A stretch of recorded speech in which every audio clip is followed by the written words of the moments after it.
Civ 7 is failing. It has got some big issues in the eyes of lots of players, and I'm going to give my hot take on it. So I play a lot of Civ 7, I want to caveat the whole video by saying I'm still playing it, I'm still getting quite a bit of enjoyment out of it, but from my comment section and the forums I read on the internet and all sorts, it's pretty clear a lot of people are not happy with where Civ 7's at. We're going to talk about some of the features that are in the game, some of them that aren't and really should be, talk about some of the bugs, the price, and just give a hot take on why I think Civ 7 is falling short of a lot of people's expectations at this point. The comment that you guys give me most about Civ 7 is that it doesn't feel like a Civ game, which of course is an enormous problem. A lot of people return to series like Civ because it feels familiar. It's a game that you feel like you know, even though new iterations bring new features and new ideas, the core concept's the same, so it feels familiar. In many ways it's nostalgic, and nostalgia can be a very powerful weapon when bringing success to a new entry into a series. But Civ 7 is different. Now, on the one hand I applaud them for being so radical. I think that to really progress from Civ 6 they had to gamble with new ideas, but these ones just aren't landing with a lot of the player base. Let me give you an example. If we look at the biggest changes to the game, so for me that's the introduction of ages, which define the game into three really distinct and separate parts, and the fact you have to play as a new Civ in each age, that hasn't really hit the spot for me. If you look at some of the key objectives that Civ 7 was trying to achieve with these changes, they'd be, firstly, they want people to see a Civ game through to the end. That's enormous. A lot of people, me included, would just quit before the end of the game because it got a bit stale. And secondly, I think they have put a lot of emphasis on wanting the game to feel like a layering of history. They gave the example of the City of London so many times, where in different quarters of the city you can see different aspects of its past. The problem is, I don't think that these objectives have been hit, let's say.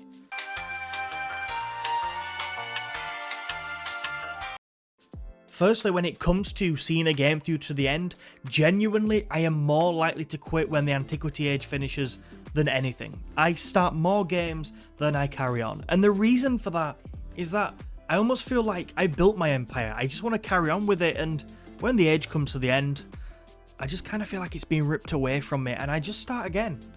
Maybe you feel differently, but that's just my experience of it. There's just too much change and not enough continuity between ages, in my opinion. The second thing is the layering of cities and history. I don't know, how bothered are people about that? I like some aspects of it, don't get me wrong. I do think the idea of overbuilding can be fun, and put into practice it, I've enjoyed it at times, but is it worth that trade-off of losing that core Civ experience of starting right at the beginning of the game? Maybe as America, yes, that's historically iffy, but seeing that all the way through to the end, was it worth losing that over? I'm not sure it was, and I think that's a big problem, is the new features just aren't hitting the mark for a lot of players. There is a few things that are compounding that though. I personally feel that the player base would be more sympathetic, would be more open to these new ideas if the game hadn't launched in such a messy state. If you think about it, even now there's lots of problems, but at launch there was no auto-explore on scouts. Why? That just seems ridiculous.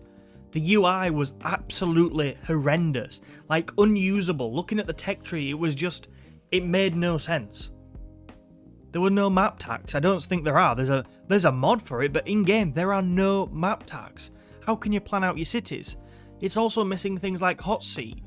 The map options were so limited at launch and still aren't great. And that's just a handful of the many problems the game had at launch. I've not even started talking about bugs. This game is so buggy, or was at launch. The later you got into the game, so those later ages, it just bug after bug, and that's a real problem, because then you end up with a player base that are not only unhappy with some of the changes, they've got no patience because they feel like you've rushed a game out, and that is a major challenge going forward is rebuilding that trust, because I do think with a lot of players, trust has been broken. What's really stuck the knife in though is the price of the game. Now, some people just can't wait to jump down my throat on this as though I don't want to pay for anything and I want it to be really cheap. Like, that's not true. I love paying, I don't love paying for anything, but I love Civ. I think it's an incredible series. It's the gaming series that's closest to my heart, and I was always going to buy, probably a little bit stupidly, everything at launch. So I got the full collection. It cost me over £100. That is a lot of money, but I don't mind parting with that if I feel I'm getting value for it. But unfortunately, what has happened is, obviously, as everything I've just talked about, the game released and it felt unfinished. So it almost feels like, well, you took my money, but you've released an unfinished game. That's a bit annoying. And then, when I found out that Great Britain was not in the base game and was in the Crossroads of the World collection, I believe, that was a bit, yeah. £60 is a pretty average price for a video game these days.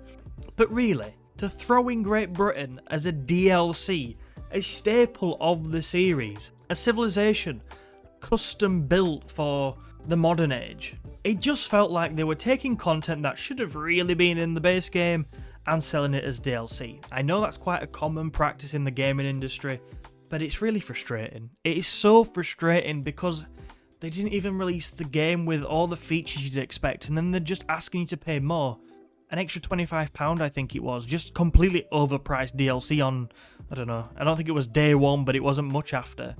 And then it ends up feeling a bit like a cash grab, and people's trust gets broken, which is what's happened. So those are the big issues I think people are experiencing right now with Civ 7. What do you think? Let me know down in the comments. I think in time this game will come good. I really hope it does, because, like I said, the series means a lot to me. And it's so sad to see people just kind of washing their hands of it right now. Anyway, thank you for watching this video. I'll catch you soon.